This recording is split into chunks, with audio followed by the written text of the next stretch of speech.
മധുരമൊഴിയിലേക്ക് എല്ലാവർക്കും സ്നേഹസ്വാഗതം. Angeles army മിനിസ്ട്രിയുടെ കുടുംബങ്ങൾക്ക് വേണ്ടിയുള്ള ഒരു സ്നേഹോപഹാരം, ഒരു സ്വർഗീയ സമ്മാനം മധുരമൊഴി. ജീവിതാനുഭവങ്ങളും വചനവും സഭയുടെ പഠനങ്ങളുമെല്ലാം തീർച്ചയായിട്ടും ഈ മധുരമൊഴിയിലൂടെ അല്പം കൂടി മധുരകരമായി കേട്ട് നിങ്ങളുടെ ജീവിതങ്ങളെ സ്വാധീനിക്കുന്നെന്ന് അറിയുന്നതിൽ സന്തോഷം. ഇന്ന് നമ്മോടൊപ്പമുള്ള ബഹുമാനപ്പെട്ട ജോർജ് ഗ്ലോറിയ ജോർജ് ചേട്ടൻ്റെ സ്നേഹപൂർവ്വം മധുരമൊഴിയിലേക്ക് സ്വാഗതം ചെയ്തുകൊള്ളുന്നു. ഇന്ന് നമ്മോടൊപ്പം ഒരു കൂട്ടം ആളുകളുണ്ട്. സാധാരണ നമ്മളിപ്പോൾ ഒരു കുടുംബമാണ് വരുന്നത്. ഇന്ന് നമ്മോടൊപ്പം 3 സ്ത്രീജനകൾ, നമ്മുടെ 3 ചേച്ചിമാർ വന്നിട്ടുണ്ട്. ഇവർ 3 പേരും പലതവണയായിട്ട് നമ്മുടെ മധുരമൊഴിയിൽ വന്നു പോയിട്ടുള്ളതാണ്. ഏഞ്ചൽസ് ആർമിയുടെ കോർഡിനേറ്റർ കൂടിയായ പ്രീത ചേച്ചി കോട്ടയംകാരിയാണ്. ചേച്ചി സ്നേഹപൂർവ്വം സ്വാഗതം ചെയ്യുന്നു. പ്രിയപ്പെട്ട മഞ്ജു ചേച്ചി പലതവണ നമ്മൾ വന്ന് സംസാരിച്ചിട്ടുള്ളതാണ്. ചേച്ചി വടകരക്കാരിയാണ്. ചേച്ചിയെ സ്നേഹപൂർവ്വം സ്വാഗതം ചെയ്തുകൊള്ളുന്നു. നമ്മുടെ പ്രിയപ്പെട്ട മേരി ചേച്ചി 2 സീറ്റുകളിലും കൗൺസിലറുടെ സീറ്റിലും ഇവിടെയും പല പ്രാവശ്യം ഇരുന്നിട്ടുള്ളതാണ്. മേരി ചേച്ചി എറണാകുളംകാരിയാണ്. സ്നേഹപൂർവ്വം മേരി ചേച്ചിയെയും ഒത്തിരി സന്തോഷത്തോടെ ഏഞ്ചൽസ് ആർമി കുടുംബം മുഴുവനെയും ഈ മധുരമൊഴിയിലേക്ക് സ്വാഗതം ചെയ്തുകൊള്ളുന്നു. അടുത്തിടെ ഞാൻ വായിച്ച ഏറ്റവും ഇഷ്ടപ്പെട്ട ഒരു ആർട്ടിക്കിള് ഒരു വിശുദ്ധയെ പറ്റിയുള്ളതായിരുന്നു. വിശുദ്ധ എമീലിയ. ഞാൻ ആദ്യമായിട്ടാണ് ഇങ്ങനെ വിശുദ്ധ ഉണ്ടെന്ന് പോലും കേട്ടിരിക്കുന്നത്. വായിച്ചു കഴിഞ്ഞപ്പോൾ ഭയങ്കര ഒരു ക്യൂരിയസ് ആയിരുന്നു കൂടുതൽ വായിക്കാനായിട്ട്. വിശുദ്ധ എമീലിയ ഒരു 15-14 വയസ്സൊക്കെ ഉള്ള സമയത്ത് അവളൊരു വിവാഹ ജീവിതമാണ് അവളുടെ ദൈവവിളി എന്ന് തിരിച്ചറിഞ്ഞ് കഴിഞ്ഞ സമയം മുതൽ അവൾ ഭയങ്കരമായിട്ട് പ്രാർത്ഥിക്കുമായിരുന്നു. അവളുടെ വരാൻ പോകുന്ന, അവൾക്ക് കിട്ടാൻ പോകുന്ന കെട്ടിയവൻ, അവൾക്ക് കിട്ടാൻ പോകുന്ന, ദൈവം കൊടുക്കാൻ പോകുന്ന ലൈഫ് പാർട്ട്ണർ ഒരു വിശുദ്ധനായ ചെറുപ്പക്കാരനായിരിക്കണം. അങ്ങനെ അവരുടെ ജീവിതം യൗസേപ്പിനെയും മാതാവിനെയും പോലെ ഏറ്റവും മനോഹരമായിട്ടൊന്ന് ആഗ്രഹിച്ച് അവൾ എല്ലാ ചൊവ്വാഴ്ചകളിലും ഉപവസിച്ച് പ്രാർത്ഥിക്കുമായിരുന്നു. കുറച്ച് നാൾ കഴിഞ്ഞപ്പോഴത്തേക്ക് അവൾക്ക് മനസ്സിലായി പ്രാർത്ഥന കുറച്ച് ഇൻകംപ്ലീറ്റ് ആണ്. അപ്പോൾ വിചാരിച്ചു, എനിക്ക് വിശുദ്ധനായ ഒരു ഭർത്താവിന് മാത്രം കിട്ടിയാൽ പോരല്ലോ, വിശുദ്ധരായ മക്കളെ കൂടി കിട്ടണ്ടേ.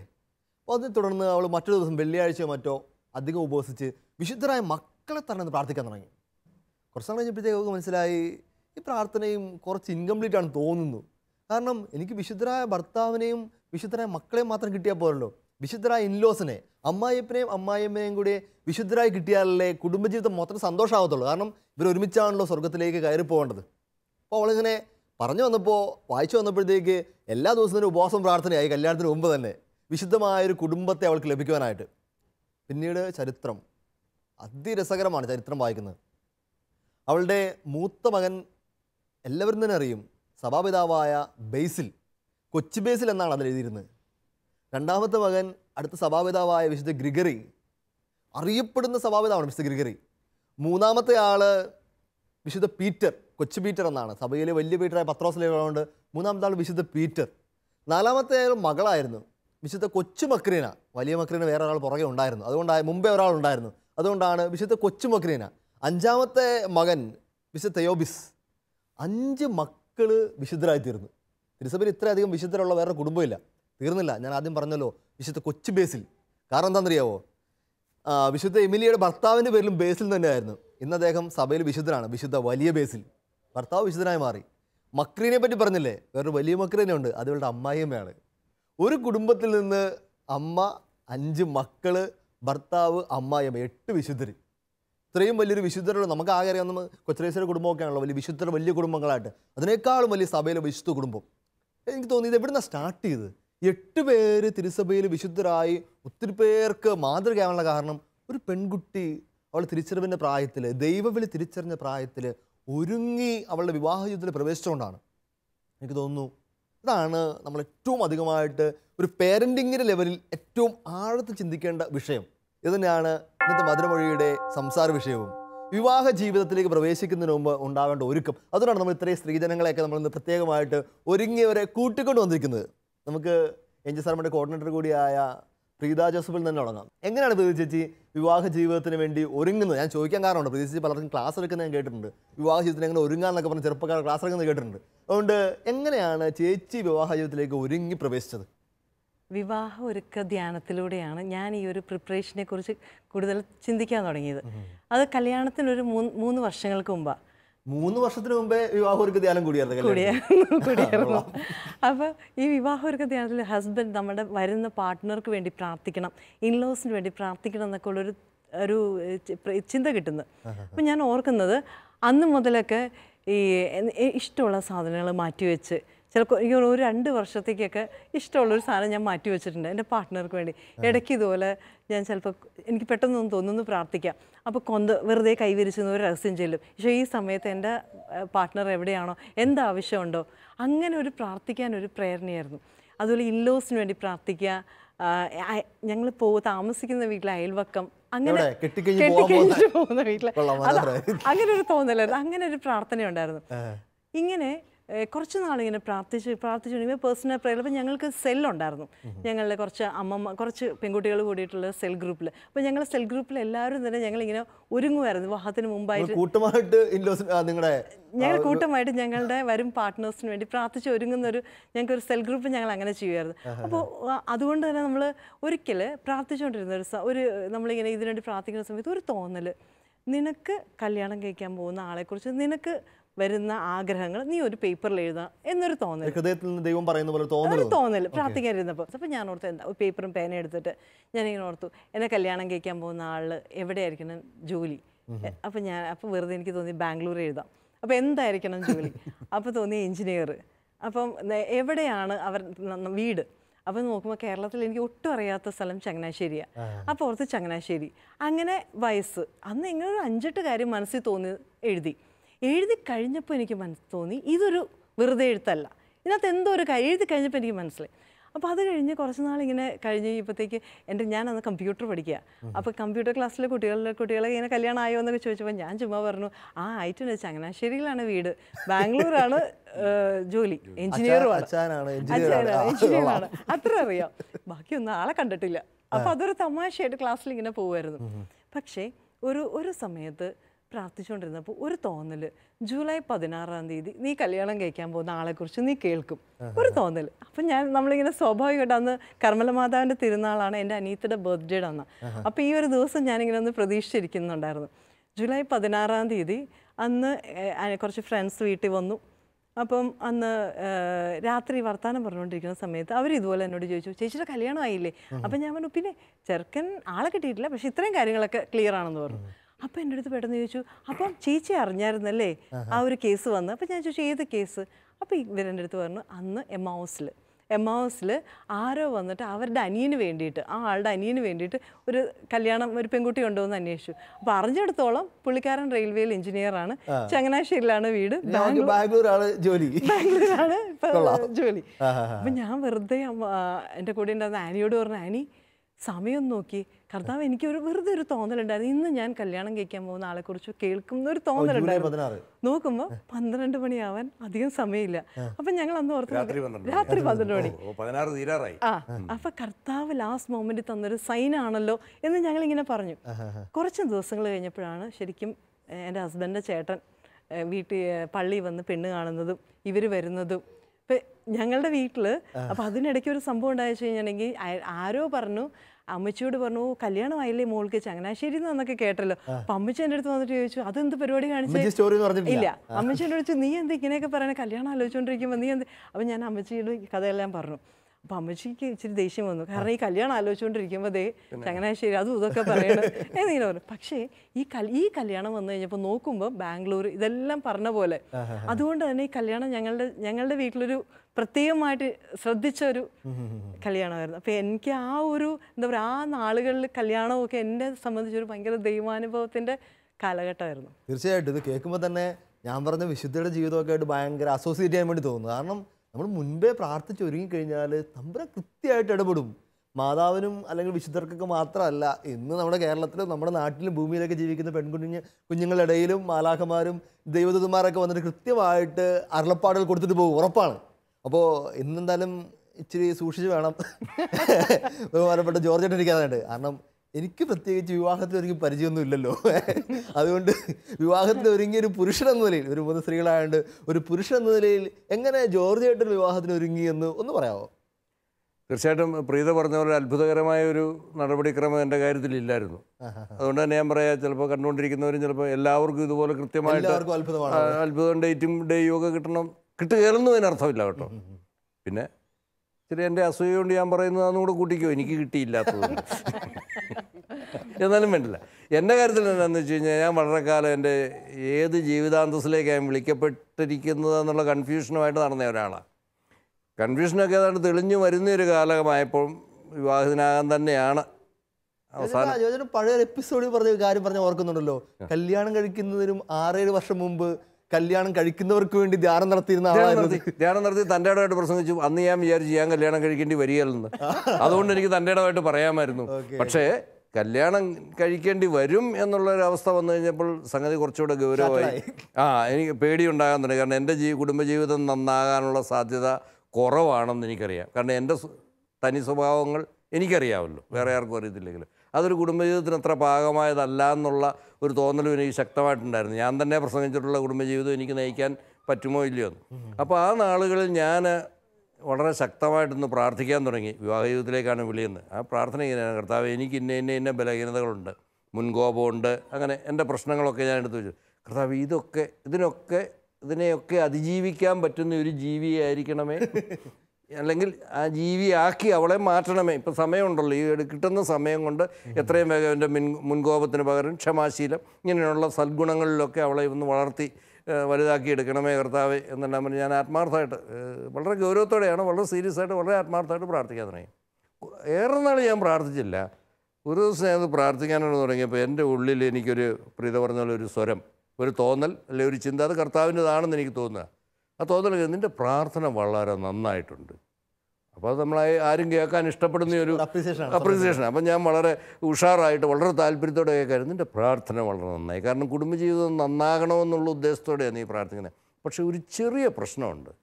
അപ്പോൾ ചെറിയ പ്രശ്നങ്ങൾ നമ്മൾ പരിഹരിച്ച് പോകുകയാണല്ലോ നല്ലത്. അതുകൊണ്ട് ഞാൻ എന്താണെന്ന് കേൾക്കാനായിട്ട് ഒന്നുകൂടെ കാതോർത്തപ്പോൾ എൻ്റെ ഹൃദയത്തിൽ കിട്ടിയതാണ്, ഇതൊന്നും പാവം ആ പെങ്കൊച്ച അറിയുന്നില്ലല്ലോ. കാരണം ഞാനിവിടെ അവൾക്ക് ക്ഷമയുണ്ടാകണം, മറ്റു പല ഗുണമുണ്ടാകണം എന്നൊക്കെ, ഇതൊന്നും അവൾ അറിഞ്ഞിരുന്നെങ്കിൽ അവൾ അതിനൊക്കെ ഇപ്പോൾ പ്രാക്ടീസ് ചെയ്തേനെ. പക്ഷേ ഇത് അവൾ അറിയുന്നില്ലല്ലോ. അതുകൊണ്ട് എനിക്ക് അവളുടെ സ്വാതന്ത്ര്യത്തിൻ്റെ മേൽ കൈവച്ച് അവളെ ക്ഷമയുള്ളവളാക്കി മാറ്റാനൊന്നും പറ്റുകയില്ല. അതുകൊണ്ട് നിൻ്റെ പ്രാർത്ഥനയ്ക്ക് ഈ ഒരു ചെറിയ കുഴപ്പമുണ്ട്, ബാക്കിയെല്ലാം ഓക്കെ. അന്ന് ഞാൻ ആ പ്രാർത്ഥന നിർത്തി. പിന്നെ എങ്ങനെയാണ് പ്രാർത്ഥിക്കേണ്ടതെന്ന് ആലോചിക്കാൻ തുടങ്ങിയപ്പോൾ എനിക്ക് മനസ്സിലായി, ഞാൻ എൻ്റെ മുൻകോപം ഒന്ന് കുറയ്ക്കാനായിട്ടുള്ള അങ്ങനെയൊക്കെ റിവേഴ്സ് ഓർഡറില പ്രാർത്ഥിക്കേണ്ടത്. ഭാര്യ നന്നാവണം, ഭാര്യ ആവാൻ പോകുന്ന പെണ്ണിന് ഗുണം ഉണ്ടാവണമെന്നുള്ളതല്ല, എനിക്കുള്ള പ്രശ്നങ്ങൾ ഞാൻ പരിഹരിക്കാൻ. എനിക്ക് അത് ഞാൻ ചിന്തിച്ച് നോക്കിയപ്പോൾ ആ ലോജിക്ക് വളരെ ശരിയായി വരുന്നുണ്ട്. പ്രശ്നം എന്താ വെച്ചാൽ അവൾക്ക് അറിയില്ല എന്നുള്ളതാണല്ലോ. ഇതാകുമ്പോൾ എനിക്കറിയാം, ഞാനിങ്ങനെ പ്രാർത്ഥിച്ചിട്ടുണ്ടെന്നും എനിക്കറിയാം. ദൈവം എന്നെ ഒന്ന് തിരുത്താൻ വന്നു കഴിഞ്ഞാൽ ഓക്കെ ഞാൻ ഇന്നലെ പറഞ്ഞ കാര്യമല്ലേ, ആയിക്കോ എന്ന് ഞാൻ ഒരു പെർമിഷൻ കൊടുക്കാനും സാധ്യതയുണ്ട്. അപ്പോൾ എൻ്റെ പ്രാർത്ഥന അങ്ങനെ മാറി. ഇത്രയും ഞാൻ പറഞ്ഞു കഴിയുമ്പോൾ നിങ്ങൾ ഓർക്കുക, അപ്പോൾ അവസാന റിസൾട്ട് എങ്ങനെയായിരുന്നു? അത് ന്യായമായ ചോദ്യം. അതിനോട് ഉത്തരം പറഞ്ഞിട്ട് പോകാതെ വാസ്തവത്തിൽ എൻ്റെ ആദ്യത്തെ പ്രാർത്ഥന സ്വീകരിച്ചെന്നാണ് ഞാൻ വിശ്വസിക്കുന്നത്. കാരണം എനിക്ക് എത്രയേറെ മാറാൻ കഴിഞ്ഞോ ഇല്ലയോ എന്ന് എനിക്ക് തോന്നുന്നില്ല.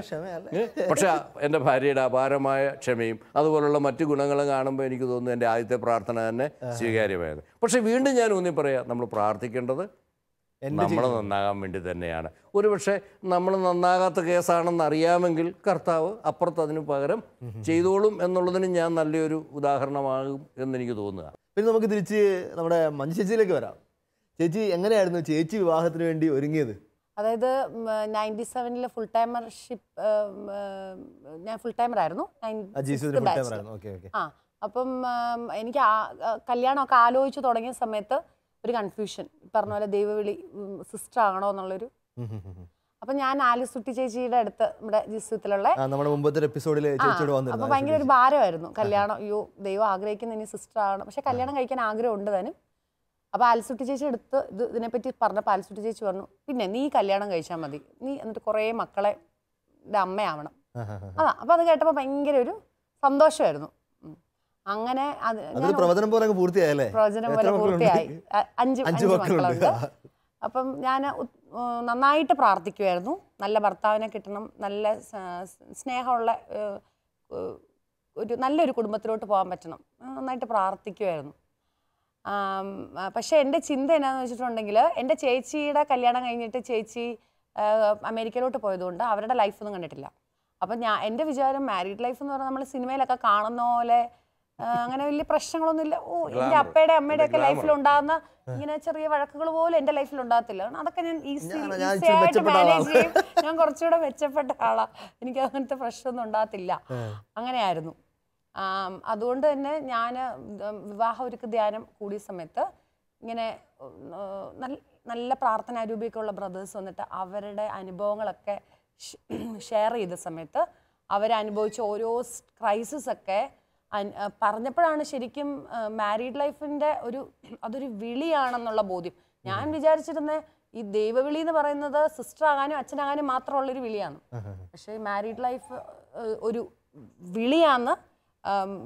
അതിന് ശരിക്കും പ്രാർത്ഥനയുടെ നീഡ് ആവശ്യമുണ്ടെന്നൊക്കെ ആ ധ്യാനത്തിലാണ് ബോധ്യപ്പെട്ടത്. സത്യം പറഞ്ഞാൽ പൗലോസ്ലീഹ പറയുന്നത് നിങ്ങൾ വിവാഹിതരാകണ്ട, കാരണം അത് ബുദ്ധിമുട്ട് പിടിച്ച കാര്യമാണ്. അപ്പോൾ വാസ്തവത്തിൽ അച്ഛനാകാൻ പോകുന്നതും കന്യാസ്ത്രീയാകാൻ പോകുന്നതുമാണ് താരതമ്യേന എളുപ്പം. കാരണം പൗലോസ്ലീഹ പറഞ്ഞ കാര്യമാണ്. എനിക്ക് അഭിപ്രായം ഇതിലൊന്നുമില്ല. അപ്പോൾ വാസ്തവത്തിൽ വളരെ കൂടുതൽ പ്രാർത്ഥിച്ചൊരുങ്ങേണ്ട ഒരു സെമിനാരിയിലോ അല്ലെങ്കിൽ മഠത്തിലോ കിട്ടുന്നതിനേക്കാൾ കൂടുതൽ പ്രാർത്ഥിച്ചൊരുങ്ങേണ്ട ഒരു അവസ്ഥയാണെന്ന് എനിക്ക് തോന്നുന്നു. പൗലോസ്ലീഹ പറഞ്ഞു നമ്മൾ ആ ഒരു ചർച്ചയിലേക്ക് ഉറപ്പായിട്ട് വരും. ഇതിൻ്റെ ഒരു സെമിനാറിലൊക്കെ 10-16 വർഷമൊക്കെ ഫോർമേഷൻ ഉള്ളപ്പോഴത്തേക്ക് ഒരു 4 ദിവസത്തെ പരിപാടിയല്ലേ നമുക്ക് വിവാഹം ഒരുക്കുമെന്ന് പറഞ്ഞോളൂ. നമ്മൾ അതിലേക്ക് ഉറപ്പായിട്ട് വരും. ചേച്ചി തുടർന്ന് പറഞ്ഞോളൂ. പിന്നെ ഈ ധ്യാനം കൂടി ഇപ്പം എനിക്ക് കിട്ടിയ വേറൊരു ബോധ്യം എന്താണെന്ന് വെച്ചിട്ടുണ്ടെങ്കിൽ കൂടെ ദൈവം കുദാശയില് ഹസ്ബൻഡ് വൈഫ് മാത്രമല്ല ദൈവമുണ്ട്. അതൊരു വലിയ തിരിച്ചറിവായിരുന്നു. ദൈവം കൂടെ ഉണ്ട്, 3 പേരുടെ ഒരു ബോണ്ടാണെന്നുള്ളത്. അപ്പം എനിക്ക് അപ്പോഴാണ് ബോധ്യം കിട്ടുന്നത്. പിന്നെ വേറൊരു തിരിച്ചറിവ് കിട്ടിയതെന്ന് വെച്ചിട്ടുണ്ടെങ്കിൽ നമ്മുടെ പാർട്ട്ണറെ നന്നാക്കാൻ പോകണ്ട, നമ്മളാണ് ജോർജേട്ടൻ ഇപ്പൊ പറഞ്ഞ പോയിന്റ്. അപ്പൊ ഞാൻ അത് ഓർക്കുമായിരുന്നു. അതായത് ഒരിക്കലും കുറ്റം പറയില്ലെന്നുള്ള ഒരു വലിയ അതിനുവേണ്ടി ഞാൻ പ്രത്യേകം പ്രാർത്ഥിക്കുമായിരുന്നു. ദൈവമേ, എൻ്റെ ഹസ്ബൻഡിനെ ഒരിക്കലും കല്യാണം കഴിച്ചു കഴിഞ്ഞാൽ കുറ്റപ്പെടുത്താനൊരു എനിക്ക് തരല്ലേ കുറവുകൾ. ധ്യാനം കഴിഞ്ഞ് വന്ന് നെക്സ്റ്റ് വീക്ക് തന്നെ ടോച്ചട്ടൻ കാണാൻ വന്നു. അപ്പം ഞാൻ വിചാരിച്ചു ഇതൊന്നും നടക്കാനേ പോകുന്നില്ല, കുറേ പേരെ കാണേണ്ട വരുമായിരിക്കും എന്ന് വിചാരിച്ചേ. പക്ഷെ ആദ്യത്തെ അറ്റംപ്റ്റിൽ തന്നെ നടന്നു. അങ്ങോട്ടും ഇങ്ങോട്ടും ഒരാളെ കണ്ടിട്ടുള്ളൂ. ടോച്ചന്റെ ആദ്യത്തെ പെണ്ണ് കാണലായിരുന്നു, എൻ്റെതും ആദ്യത്തേതായിരുന്നു. അങ്ങനെ പെണ്ണ് കാണലിന്റെ സമയത്ത് അധികം ഒന്നും വർത്താനൊന്നും പറഞ്ഞില്ല. പിന്നെ എനിക്ക് അങ്ങനെ വലിയ സുന്ദരനാണോ, വലിയ എന്താ പറയണ്ട, അങ്ങനെ വലിയ പ്രതീക്ഷകളൊന്നും. എൻ്റെ ആകെ ഇത് നല്ല സ്വഭാവം, നല്ല കുടുംബം, അങ്ങനെയൊക്കെ. അപ്പം എനിക്ക് അങ്ങോട്ട് അങ്ങനെ വലിയ ചോദിക്കാനും പറയാനൊന്നും ഇല്ലായിരുന്നു. ടോച്ചറിനും ആണെങ്കിലും അങ്ങോട്ട് അങ്ങനെ ഒന്നും ഇല്ലായിരുന്നു. ആകെ എൻ്റെ അടുത്ത് പറഞ്ഞ എന്നാന്ന് വെച്ചാൽ വീട്ടിൽ വരുമ്പോൾ നന്നായിട്ട് പണിയൊക്കെ ചെയ്യേണ്ട വരും. ഞങ്ങൾക്ക് ഇച്ചിരി പറമ്പൊക്കെ ഉണ്ട്. കുണ്ടുപണിയൊക്കെ ആയിരുന്നു. കൂടുതൽ പുള്ളി നെഗറ്റീവ്സാ പറഞ്ഞത്. അപ്പൊ ഞാൻ പറഞ്ഞു എനിക്ക് എല്ലാ ദിവസവും കുർബാനയ്ക്ക് വേണമെന്ന് പറഞ്ഞു. അപ്പൊ പറഞ്ഞു അത് പറ്റുമെന്ന് തോന്നുന്നില്ല എന്ന് പറഞ്ഞു. അപ്പൊ ഞാൻ ഓർത്ത ആളൊരു എന്താ പറയുക ആണ്, എല്ലാം ഉള്ളതുപോലെ പറഞ്ഞു. അങ്ങനെ എന്താ പറയണ്ടേ, അങ്ങനെ വിവാഹം ചെയ്തു. അപ്പം ഞാൻ പറഞ്ഞ ഈ പോയിന്റ്സ്, അതായത് വിവാഹ ഒരുക്ക ധ്യാനത്തിന് കേട്ട ഓരോ സംഭവങ്ങൾ, അല്ല ഓരോ കാര്യം എന്നെ സ്ട്രൈക്ക് ചെയ്ത കാര്യങ്ങളെല്ലാം എനിക്ക് മനസ്സിലായി. സത്യമാണ്. പിന്നെ നമുക്ക് മിച്ചിനി മേരിച്ചേച്ചിയല്ലേ ഉള്ളൂ. ചേച്ചിയുടെ അനുഭവം ഒന്ന് പ്രേക്ഷകർക്ക് കൊണ്ട് പറയാമോ? എങ്ങനെയാണ് ചേച്ചി വിവാഹത്തിനോട് ഒരുങ്ങിയെന്ന്? എൻ്റെ ഒരുക്കവും ശരിക്കും ഒരു ധ്യാനം, വിവാഹ ഒരുക്ക ധ്യാനം കൂടിയതിൻ്റെ ഒരു ഇതിലായിരുന്നു. വിവാഹത്തിന് കുറേ നാൾ മുമ്പായിരുന്നോ? ഇല്ല, 4 മാസം വിവാഹൊരുക്ക ധ്യാനത്തിൽ എനിക്ക് കിട്ടിയ കുറേ ബോധ്യങ്ങളിൽ ഇത് ഇവിടെ ഷെയർ ചെയ്തതിന് വ്യത്യസ്തമായ ഒരെണ്ണം തോന്നിയ, ആയിരിക്കുന്ന അവസ്ഥയിൽ പാർട്ട്ണറിനെ സ്വീകരിക്കാനും പാർട്ട്ണറിൻ്റെ കുടുംബാംഗങ്ങളെ എല്ലാവരെയും സാഹചര്യത്തിനെയും എല്ലാം ആയിരിക്കുന്ന അവസ്ഥയിൽ സ്വീകരിക്കാനായിട്ടുള്ള കൃപ എനിക്ക് ലഭിക്കാൻ വേണ്ടിയിട്ട്. അപ്പം ആ ഒരു ബോധ്യം കിട്ടിയപ്പം പിറ്റേ ദിവസം തൊട്ട് തന്നെ, ധ്യാനം കഴിഞ്ഞ പിറ്റേ ദിവസം തന്നെ എല്ലാ ദിവസത്തെ ദിവ്യബലിയിലും ഈ പാർട്ട്ണറിൻ്റെ കുടുംബാംഗങ്ങളെ എല്ലാവരെയും സമർപ്പിച്ച് പ്രാർത്ഥിക്കുമായിരുന്നു. അതെനിക്ക് പിന്നീട് എൻ്റെ ജീവിതത്തിലോട്ട് ഞാൻ കടന്നപ്പോഴത്തേക്ക് എനിക്ക് മനസ്സിലായ ഒരു കാര്യം, ആ വീട്ടിൽ എനിക്ക് അങ്ങനെ പ്രാർത്ഥിച്ചില്ലായിരുന്നെങ്കിൽ എനിക്ക് അവർ തരുന്ന സ്നേഹമോ ഒന്നും ആക്സെപ്റ്റ് ചെയ്യാൻ പറ്റൂലായിരുന്നു. എനിക്കത് അവിടുത്തെ കുറവുകളോ എന്ത് തന്നെയാണെങ്കിലും. പിന്നെ ഒരു കാര്യം, ആ വിവാഹൊരുക്ക ധ്യാനത്തിൽ എനിക്ക് കിട്ടിയ വേറൊരു ബോധ്യം ഇതാണ്, ആയിരിക്കുന്ന അവസ്ഥയിൽ സ്വീകരിക്കാനുള്ള കൃപയെന്ന് പറഞ്ഞാൽ ഒപ്പം തന്നെ ആരോടും ഒരു കുറവുകളും ഒരു നെഗറ്റീവും ഷെയർ ചെയ്യണ്ട എന്നുള്ളത്. പാർട്ട്ണറിന്റെയോ കുടുംബാംഗങ്ങളുടെ ആരുടെയാണെങ്കിലും പ്രധാനപ്പെട്ട കാര്യമാണ്. കാരണം മജോറിറ്റി സ്വന്തം വീട് ഉൾപ്പെടെ ജോർജേട്ടാ സംബന്ധിച്ച് ഒരു വളരെ ക്രൂഷ്യൽ പോയിന്റ് ആണത്. എന്തോരം പേര് ഈ മജോറിറ്റി ബന്ധങ്ങൾ തകരുന്നതും ബന്ധങ്ങളിൽ ക്ലാഷ് വീഴുന്നതൊക്കെ പ്രധാനപ്പെട്ട കാരണം നമ്മുടെ കുടുംബജീവിതത്തിൽ നമ്മുടെ പങ്കാളിയുടെ പ്രശ്നങ്ങളൊക്കെ ചെന്ന് പുറത്ത് ഒരു സങ്കട രൂപേണൊക്കെ അവതരിപ്പിക്കുന്ന ആശ്വാസത്തിന് വേണ്ടി ശുദ്ധമായ മണ്ടത്തരല്ലേ അത്? പക്ഷേ ഒരു കാര്യമുള്ളത്, നമ്മൾക്ക് ഒപ്പം തന്നെ ഈ ധ്യാനത്തിലൂടെയും അതിനു മുമ്പുള്ള നമ്മളുടെ പ്രാർത്ഥനാ ജീവിതവും അതിലൂടെയൊക്കെ ലഭിച്ച ഒരു കൃപ എന്താന്ന് വെച്ചാൽ ഈശോനോട് പറയുക എന്നുള്ളത്. അപ്പം എപ്പോഴും ചെയ്യണ ഒരു കാര്യം, ദിവ്യബലിയിലെല്ലാം സമർപ്പിക്കും. എല്ലാ ദിവസവും ഞാൻ കുറച്ച് സമയം ഇരുന്ന് പ്രാർത്ഥിക്കുന്ന സമയത്തേക്കും ഓരോരുത്തരെ വിവാഹത്തിന് ശേഷം ഇരുന്ന് പ്രാർത്ഥിക്കുന്ന സമയത്തേക്കും ഓരോരുത്തരെ സമർപ്പിക്കുമായിരുന്നു. അവരെ ഓർത്ത് നന്ദി പറയും, അവരെ ഓർത്ത് വെറുതെ സ്തുതിക്കും, ഓരോ കുടുംബാംഗങ്ങളെ ഓർത്ത്. പിന്നെ ഈ വിവാഹം കഴിഞ്ഞിട്ടുള്ള സമയത്ത് ആരാധനക്ക് ദിവ്യബലി സമർപ്പിക്കണൊപ്പം തന്നെ ഈശോന്റെ അടുത്ത് പോയിരുന്നു, ഈശോനോടായിരുന്നു എല്ലാ സംഭാഷണവും. ആരാധന മുമ്പിൽ പോയിരുന്നു എനിക്ക്. പക്ഷെ ഞാൻ ഭയങ്കര ഫ്രീ ആയിട്ടായിരിക്കും തിരിച്ചു വരണത്. പിന്നെ വിവാഹമൊരുക്ക ധ്യാനത്തിൽ കിട്ടിയ ഒരു കാര്യം, എല്ലാം അന്നെന്നുള്ളത് അന്നന്ന് ക്ഷമിച്ചു പോവുക എന്നുള്ളത്. അപ്പം പിറ്റേ ദിവസത്തേക്ക് അത് വെക്കാണ്ടിരിക്കുക എന്നുള്ളത് നമ്മൾക്ക് പേഴ്സണലി, കാരണം അവരുടെ കുഴപ്പം കൊണ്ടല്ല, എനിക്ക് സ്വീകരിക്കാൻ പറ്റാത്തത് കൊണ്ടാണ് ചിലത് എനിക്ക് ആക്സെപ്റ്റ് ചെയ്യാൻ പറ്റാത്തത്. അപ്പോൾ അത് എൻ്റെ ഹൃദയത്തിലാണ് ക്ഷമിക്കേണ്ടത്. നമ്മുടെ ന്യൂ ഇയർ എപ്പിസോഡിൽ വന്നിരുന്ന സോഫി ചേച്ചിയും രജിച്ചേട്ടനും പറഞ്ഞ അനുഭവം ഞാൻ ഓർക്കുന്നുണ്ട്. അവർ ഇതുവരെ വിവാഹത്തിന് മുമ്പ് ഇവർ രണ്ടുപേരും പ്രാർത്ഥിച്ചിരുന്നു. അവർ പറഞ്ഞിരുന്നത് ഒരിക്കൽ പോലും ഞങ്ങൾ വഴക്കിട്ട് ഉറങ്ങാൻ പോകാനായിട്ട് ഞങ്ങൾ അനുവദിക്കരുതെന്ന്. അവരെന്നിട്ട് പറയാണ്, ഇപ്പോൾ അവർ ഇങ്ങനെ 10-15 വർഷം കഴിഞ്ഞ് വിവാഹം കഴിഞ്ഞിട്ട് ഇതുവരെ ഒരു ദിവസം പോലും ഒരു വഴക്കിട്ട് ഉറങ്ങാൻ പോയിട്ടില്ലെന്ന്. വഴക്കൊക്കെ ഉണ്ടാവും, അത് പരിഹരിച്ച് ക്ഷമ പറഞ്ഞോ അത് സെറ്റിൽ ചെയ്തിട്ട് പോകാറുള്ളെന്ന് മനോഹരമായിരിക്കും ചേച്ചി. അപ്പോൾ എനിക്ക് നമ്മുടെ വിവാഹ ഒരുക്ക ധ്യാനങ്ങളും സഭ നടത്തുന്ന വിവാഹ ഒരുക്ക കോഴ്സുകളൊക്കെ ഉണ്ടല്ലോ, അതിനെപ്പറ്റിയൊക്കെ സാധാരണ ആൾക്കാർക്കൊക്കെ ഭയങ്കര ഒരു നെഗറ്റീവ് അഭിപ്രായം പലപ്പോഴും എനിക്ക് തോന്നിയിട്ടുണ്ട് പറയുന്നതായിട്ട്. പ്രത്യേകിച്ച് വിദേശത്ത് നിന്നൊക്കെ വരുന്നവരൊക്കെ അവർ പറഞ്ഞു ഞങ്ങൾക്ക് ആകെ ദിവസമില്ല, അവധിയില്ല, പെട്ടെന്ന് തന്നെ എന്തിനാണ് ഇങ്ങനത്തെ ഒരു സംവിധാനം എന്നൊക്കെ ചോദിച്ച് പലപ്പോഴും ഇത് ഒരു പ്രശ്നമാക്കി.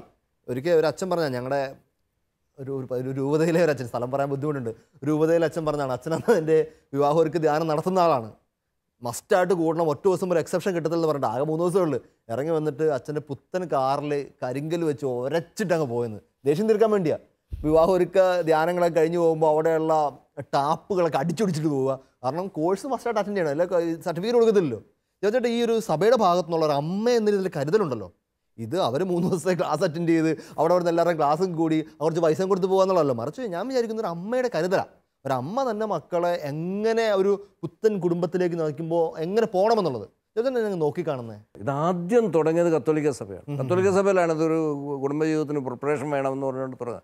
ഇപ്പോൾ എത്ര സമുദായങ്ങളാണ് ആ ക്യൂവിലുള്ളതെന്ന് നോക്കി. തീർച്ചയായിട്ടും. അപ്പോൾ ഇത് ലോകം തന്നെ ജഡ്ജ് ചെയ്ത് ഇതൊരു മസ്റ്റാണെന്ന്, നമ്മൾ പിന്നെ ഇത് അക്സെപ്റ്റ് ചെയ്യുന്നില്ല, സ്വീകരിക്കുന്നില്ല എന്ന് പറയുന്നിടത്ത് എന്തോ തകരാറുണ്ട്. പിന്നെ ഇപ്പോൾ എൻ്റെ 2 മക്കളെ വിവാഹം ചെയ്തയച്ചു. അപ്പോൾ 2 പേരും 2 രൂപതയിലേക്കാണ് പോയത്. അതുകൊണ്ട് 2 തരത്തിലുള്ള വിവാഹ ഒരുക്ക ധ്യാനങ്ങളുടെ പങ്കെടുക്കാൻ എനിക്ക് പറ്റി, 2 രൂപതകളുടെ.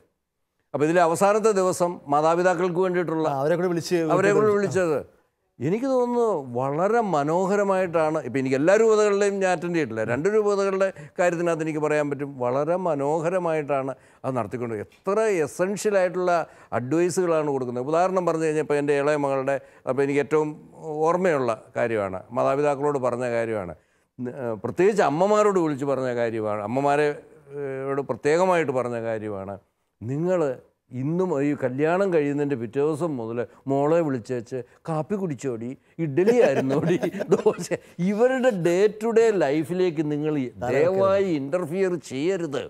അത് നിങ്ങളുടെ സ്നേഹത്തിൻ്റെ എക്സ്പ്രഷൻ അല്ല.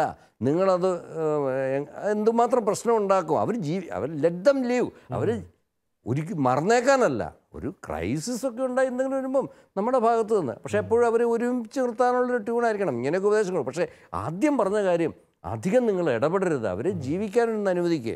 ഇതൊരു കാര്യം. രണ്ടാമത് എൻ്റെ മനസ്സിൽ ഇപ്പോഴും നല്ലപോലെ നിറഞ്ഞു നിൽക്കുന്നൊരു കാര്യമാണ്, അവർ വിവാഹത്തിൻ്റെ ആദ്യ നാളുകളിലുമൊക്കെ ഇപ്പോൾ അത് ഇതിന് മുമ്പേ പറഞ്ഞത് പെണ്ണിൻ്റെ അമ്മയോടും അപ്പനോടും ആണെങ്കിൽ ഇപ്പോൾ ചെറുക്കൻ്റെ അമ്മയോടും അപ്പനോടും പറഞ്ഞു വരുന്ന ഭാഗത്ത് പറഞ്ഞു അവർ വിവാഹമൊക്കെ കഴിഞ്ഞ് ഇങ്ങനെ ആദ്യത്തെ നാളുകളിലൊക്കെ അവർ സിനിമയ്ക്ക് പോകുന്നു, അവരെവിടെയെങ്കിലും ഒരു ട്രിപ്പിന് പോകുന്നു, അല്ലെങ്കിൽ എന്തെങ്കിലുമൊക്കെ പോകുന്നു.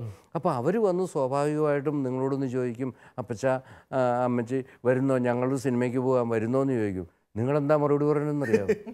വരുന്നില്ല എന്ന് പറയണല്ലേ. നിങ്ങൾ ഒരിക്കലും അതൊരു ക്ഷണക്കത്തായിട്ട് സ്വീകരിച്ച് എന്നാൽ ശരി അവൾ ആദ്യമായിട്ട് വന്നിട്ട് വിളിച്ചതല്ലേ എന്നും പറഞ്ഞ് ഉടനെ അണിഞ്ഞൊരുങ്ങാൻ പോകരുത്. ദയവായിട്ട് അച്ഛൻ ഇങ്ങനെ പറഞ്ഞ് ഞാൻ ഓർക്കുന്നു, ദയവായിട്ട് നിങ്ങൾ എന്നെ ഒന്ന് മനസ്സിലാക്കുക. അവർ നിങ്ങളെ വിളിക്കുകയല്ല.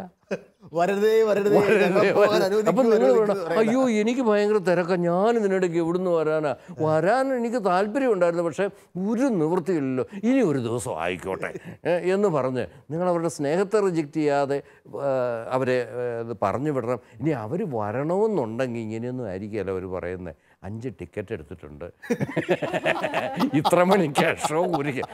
അപ്പം നിങ്ങൾ മനസ്സിലാക്കിയിട്ട് ടിക്കറ്റ് എടുത്ത് വരാൻ വിളിച്ചതാണ്. ഇതിനൊക്കെയുള്ള വിവേകം ഇത്രയും കാലം കുടുംബമായിട്ട് ജീവിച്ച് ഈ മക്കളെ വളർത്തിട്ട് നിങ്ങൾക്ക് ഉണ്ടായില്ലെങ്കിൽ കഷ്ടമാകട്ടോ എന്ന് അച്ഛൻ പറഞ്ഞപ്പോൾ ഞാൻ അവിടെ നിന്ന് ഇച്ച തലകുനിച്ച് ഇങ്ങനെ ഇരുന്നു. കാരണം ഈ വിവേകമൊന്നും ഞങ്ങൾക്കില്ല. അപ്പോൾ ഈ കോഴ്സ് എന്തുമാത്രം വളരെ ഡൗൺ ടു എർത്ത് പ്രാക്ടിക്കലാണ്, അല്ലാതെ അവിടെ വലിയ തിയറികളോ എങ്ങനെ ജീവിക്കാൻ നിങ്ങളുടെ മക്കളെ എങ്ങനെ ജീവിക്കാൻ ഇത് അറ്റൻഡ് ചെയ്യുന്നില്ല എങ്കിൽ. ജോർജേട്ടൻ ഇതിൻ്റെ ആദ്യ ഭാഗം പറഞ്ഞ് എന്നെ ഭയങ്കരമായിട്ട് സ്വാധീനിച്ചു. എനിക്കത് സമാനമായ അനുഭവമുണ്ട്. ഈ ദിവസങ്ങളിൽ ജോർജേട്ടൻ ആദ്യം പറഞ്ഞു വെച്ചല്ലോ, മറ്റു മതസ്ഥർ പോലും ഇതിൽ നിന്ന് പഠിച്ചു, എന്നിട്ട് നമ്മൾ ഇതിൻ്റെ ഇമ്പോർട്ടൻസ് മനസ്സിലാക്കാതെ ഇതൊരു ബേർഡനായിട്ട് കരുതുന്നു. ഞങ്ങൾ ഈ ദിവസങ്ങളിൽ ഞങ്ങളുടെ ഒരു പഴയ കോളേജിൽ പഠിച്ച കൂട്ടുകാർ ഒരുമിച്ച് കൂടിയപ്പോഴത്തേക്ക് അതിനകത്ത് എൻ്റെ കൂടെ എൻ്റെ സീനിയറായിട്ട് പഠിച്ചിട്ട് കൂട്ടുകാരൻ വന്നിട്ടുണ്ടായിരുന്നു. അവൻ പറയണം, അവരുടെ കോളേജ് റിയൂണിയൻ്റെ സമയത്ത് ബോയ്സ് എല്ലാം കൂടി കുറേ അത്ഭുത ചർച്ചകളൊക്കെ നടത്തും. അതിനകത്ത് ഇവർ അധികം പേര് വിവാഹിതരായി കഴിഞ്ഞു. അന്ന് ഉച്ച കഴിഞ്ഞ് ഇവർ ചർച്ചയിലേക്ക് വന്നത് പ്രധാനപ്പെട്ട കാര്യം വിവാഹ ജീവിതമായിരുന്നു. അപ്പോൾ അവർ പല കാര്യങ്ങളും ചർച്ച ചെയ്തു. അതിനകത്ത് മജോറിറ്റി ഹിന്ദുക്കളൊക്കെയാണ്. അപ്പോൾ ഇവൻ്റെ 1-2 അനുഭവങ്ങൾ പറഞ്ഞു. ഇവൻ എങ്ങനെ ഇവൻ്റെ ഭാര്യയെ മനസ്സിലാക്കാൻ ശ്രമിക്കുന്നു, അതുപോലെ തന്നെ ഇവരുടെ ലൈംഗികപരമായ കാര്യങ്ങളിൽ എങ്ങനെ ഇവർ ഓരോ കാര്യങ്ങളും ഇവർക്ക് ഡിറക്ഷൻസ് കിട്ടിയതിനെ പറ്റിയൊക്കെ പറഞ്ഞു. അപ്പോഴത്തേക്ക് ഇവൻ പറയുകയാണ്, ഞങ്ങളെ എങ്ങനെ ഭാര്യയെ മനസ്സിലാക്കണം, അവളുടെ മാനസിക നില മനസ്സിലാക്കിയിട്ട് ഓരോ കാര്യങ്ങൾ ഇടപെടാവൂ എന്നൊക്കെ ഇവൻ പറഞ്ഞു കൊടുക്കുമ്പോൾ മറ്റു മതസ്ഥരായ കുഞ്ഞുങ്ങളൊക്കെ ചെറുപ്പക്കാരൊക്കെ അത്ഭുതത്തോടെ നോക്കിയിരിക്കും. അവർ പറയാണ്, ദൂരം മണ്ടത്തരങ്ങൾ കാട്ടിക്കൂട്ടിയെന്ന്. ഇതൊന്നും പറഞ്ഞു തരാൻ നമുക്കൊരു അവസരം കിട്ടിയില്ല, ഞങ്ങൾക്ക് മനസ്സിലാക്കാൻ പോലും. മേരിച്ചി, ഏഞ്ചൽസ് ആർമിയും ഈ മാരേജ് പ്രിപ്പറേഷനോട് ബന്ധപ്പെട്ട് ക്ലാസ്സുകളൊക്കെ എടുക്കാറില്ലേ? എന്താണ് ചെയ്യുന്നത് സാധാരണ? ചില ഡയസിസിലൊക്കെ ഏഞ്ചൽസ് ആർമി 2 സെഷൻ ചെയ്യാറുണ്ട്. ഒരു സെഷൻ ഫാദേഴ്സ് റോളും മദേഴ്സ് റോളും പിന്നെ ഒരു പ്രഗ്നൻസിയും. അപ്പം ആ സെഷൻ ചെയ്യാനായിട്ടേക്കും പോകാൻ നേരത്തേക്കും ഈ അറ്റൻഡ് ചെയ്യുന്ന കുട്ടികളോട് ചോദിക്കും, ആരെങ്കിലും കുഞ്ഞിന് വേണ്ടി ഒരുങ്ങുകയും പ്രാർത്ഥിക്കുകയോ ഒക്കെ ചെയ്യുന്നുണ്ടോ, കുഞ്ഞിനോട് ഒരുങ്ങി പ്രാർത്ഥിക്കാറുണ്ടോ എന്നുള്ളത്. നമ്മൾ പ്രീ മാരേജ് കോഴ്സിന്റെ സമയത്ത് കുഞ്ഞിന് വേണ്ടിയിട്ടുള്ള ആ ഒരു സ്വപ്നം കാണലോ, അങ്ങനെ ഒരു കാര്യം വിശാലമാക്കും. അപ്പം അങ്ങനെ ചിന്തിക്കുകയും പ്രാർത്ഥിക്കുകയോ ഒക്കെ ചെയ്യണവരൊന്ന് കൈപൊക്കിയെന്ന് ചോദിച്ചപ്പം ഒറ്റൊരാളും കൈപൊക്കിയില്ല, ചിന്തിക്കുന്ന പോലും ഇല്ല. നമ്മളുടെ ആ ഒരു കുഞ്ഞിന്റെ ഫെയ്ത്ത് ഫോർമേഷനെ കുറിച്ച് ചിന്തിക്കാൻ നേരത്തേക്കും ആദ്യം തൊട്ട് തന്നെ ആ ഒരു വിവാഹത്തിന് മുമ്പ് തന്നെ കുഞ്ഞിന് വേണ്ടിയുള്ള പ്രിപ്പറേഷൻ, ഒരു അപ്പനാകുന്നതും അമ്മയാകുന്നതിനെ കുറിച്ചൊക്കെയുള്ള ഒരു സ്വപ്നവും, ഒപ്പം തന്നെ ആ കുഞ്ഞൊരുവാകുന്ന സമയം തൊട്ട് മുമ്പ് തൊട്ട് പ്രാർത്ഥിക്കുകയും ഒരുവാകുന്ന സമയത്ത് തൊട്ട് തന്നെ ഫോർമേഷൻ തുടങ്ങുകയും ഫെയ്ത്ത് ഫോർമേഷൻ തുടങ്ങുകയും ചെയ്യുന്നത് ആ ഒരു ലക്ഷ്യത്തിൽ.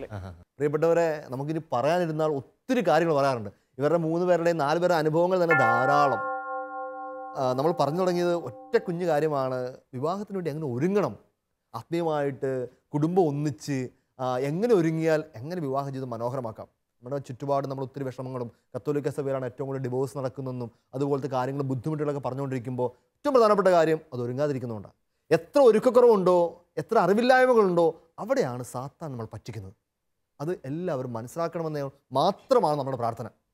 ഇവരെത്രമാത്രം ഒരുങ്ങുന്നോ, എത്രമാത്രം ഇതുപോലത്തെ കാര്യങ്ങൾ അറിയാൻ ശ്രമിക്കുന്നോ, ആത്മീയമായിട്ട് ഇടപെടാൻ ശ്രമിക്കുന്നോ, അവിടെ സാത്താന് ഒരു പ്രസക്തിയില്ല. അല്ലെങ്കിൽ സാത്താന് കയറിപ്പറ്റാനും തകർത്തെറിയാനുമുള്ള ഏറ്റവും വലിയ കുടുംബം തന്നെയാണ്. അതുകൊണ്ട് നമുക്കിതൊരു പ്രാർത്ഥനയാക്കി മാറ്റാം. ഇത് കണ്ടുകൊണ്ടിരിക്കുന്ന ചെറുപ്പക്കാർക്ക് ഇതൊരു തിരിച്ചറിവിൻ്റെ രാത്രിയാവട്ടെ. നിങ്ങളുടെ ജീവിതത്തിൽ നിങ്ങൾക്ക് നന്നായി ഒരുങ്ങാൻ, ഇപ്പം നിങ്ങൾ കല്യാണത്തിലേക്ക് തൊട്ടടുത്ത് എത്തിയെങ്കിലും നിങ്ങളുടെ വരാൻ പോകുന്ന ജീവിത പങ്കാളിക്ക് വേണ്ടി നന്നായിട്ട് പ്രാർത്ഥിച്ചൊരുങ്ങാൻ. അങ്ങനെ പറയുമ്പോൾ കുറച്ച് പേർക്ക് വിഷമമൊക്കെ വരുമല്ലോ, ഇതുവരെ ഞങ്ങൾ ഒരുങ്ങാത്തവർ എന്ത് ചെയ്യും, ഇവരൊക്കെ ഒരുങ്ങിയതൊക്കെ വൻ കാര്യങ്ങളല്ലേ. പ്രിയപ്പെട്ടവരൊന്നും വലിയ കാര്യമൊന്നുമില്ല. നമ്മുടെ കർത്താവിന് ഇന്നലെയും ഇന്നും നാളെയും ഒക്കെ ഒരുപോലെ തന്നെയല്ലേ. അവൻ പിറകിലേക്ക് പോയി നിങ്ങളെ സൗഖ്യപ്പെടുത്താനും നിങ്ങളുടെ കുറവുകളെ മായ്ച്ചു തേച്ച് കളയാനും അതിന് ഇരട്ടി കൃപ തരാനും കഴിവുള്ളവനാണ്. കുടുംബം ഒന്നിച്ച് നമുക്ക് ഒന്നിരുന്ന് പ്രാർത്ഥിക്കാം. പ്രത്യേകിച്ച് ദമ്പതിമാരൊക്കെ ഒന്ന് ചേർന്നിരിക്കട്ടെ, കരങ്ങളൊക്കെ ഒന്ന് ചേർത്ത് പിടിക്കട്ടെ, മക്കളെയൊക്കെ ഒന്ന് അടുത്തേക്ക് നിർത്തി നമുക്ക് ഒന്ന് ചേർന്ന് ഈ നിമിഷം ഒന്ന് പ്രാർത്ഥിക്കാം. തമ്പുരാനെ, നീ വിശുദ്ധ കൂദാശിയായ വിവാഹത്തിലൂടെ ഈ ഭൂമിയിൽ പുതിയ കുടുംബങ്ങളെ സ്ഥാപിക്കാൻ തിരുമനസ്സായി. നീ കുടുംബങ്ങളെ സ്ഥാപിച്ച് ഈ ഭൂമിയെ കൂടുതൽ മനോഹരമാക്കാൻ, സ്വർഗമാക്കാൻ കാരണമായി.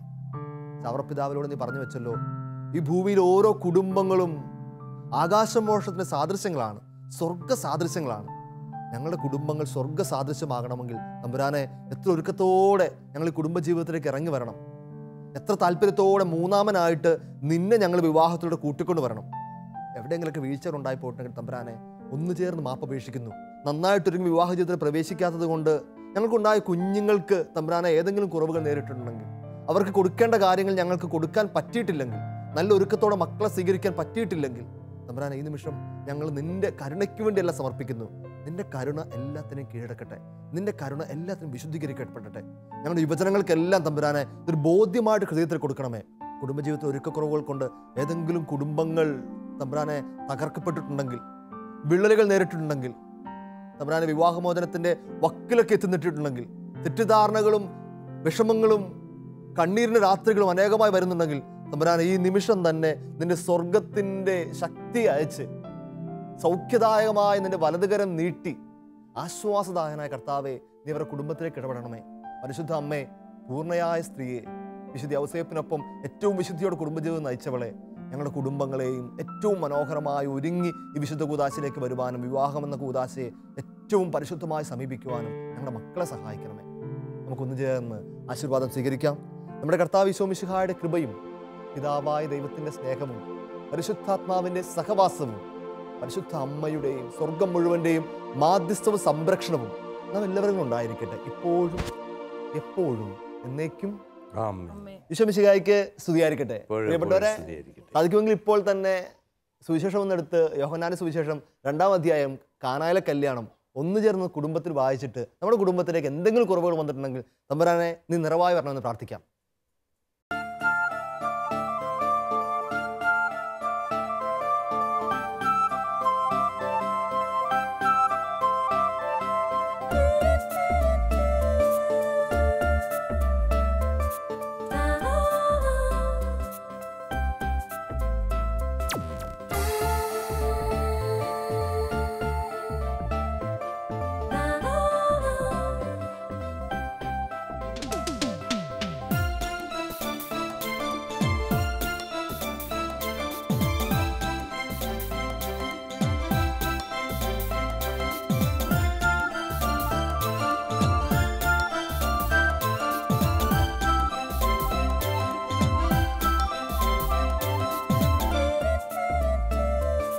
മധുരം